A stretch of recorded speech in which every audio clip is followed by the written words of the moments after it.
in my language. பால் குடிக்கும் மகவை தன் தாய் மறந்திருப்பாளோ, கருத்தாங்கினவள் தன் பிள்ளை மீது இரக்கம் காட்டாதிருப்பாளோ, இவர்கள் எல்லாம் மறந்தாலும் நான் உன்னை ஒருபோதும் மறவேன் என்று ஆண்டவர் சொல்கின்றார். கடவுள் நம்மை பாதுகாத்து அரவணைத்துக் கொள்கின்ற தெய்வமாக இருக்கின்றார். நம்ம ஒருத்தட்ட நல்லா பழகிட்டு இருந்திருப்போம், பேசிகிட்டு இருந்திருப்போம், திடீர்னு நம்ம கைவிட்டுட்டு போயிருப்பாங்க. ஆனால் ஆண்டவர் சொல்கிறாரு, நான் உன்னை விட்டு விலகவும் மாட்டேன், உன்னை ஒருபோதும் கைவிட மாட்டேன், நான் உன்னை கை நெகிழவும் மாட்டேன், உன்னை விட்டு விலகவும் மாட்டேன் என்று ஆண்டவர் நம்மை பார்த்து சொல்கின்றார். அந்த ஆண்டவரை சார்ந்து நாம் வாழ்வோம். கடவுள் நம்மை எப்போதும் அரவணைத்து கொண்டிருக்கின்றார்.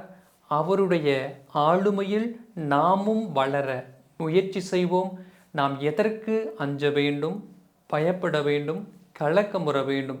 கடவுள் நம்மோடு இருக்கின்றார், நம்மை வழி நடத்துவார், துன்பத் துயர நேரத்தில் நம்மை உயர்த்துவார் என்ற ஒரு நம்பிக்கையோடு ஜெபிப்போம். நம்முடைய வாழ்க்கையிலே மகிழ்ச்சியாக வாழ முயற்சி செய்வோம். கடவுள் உங்கள் ஒவ்வொருவரையும் ஆசீர்வதிப்பாராக. தந்தை, மகன், தூய ஆவியார் உங்களுக்கு ஆசி வழங்குவாராக.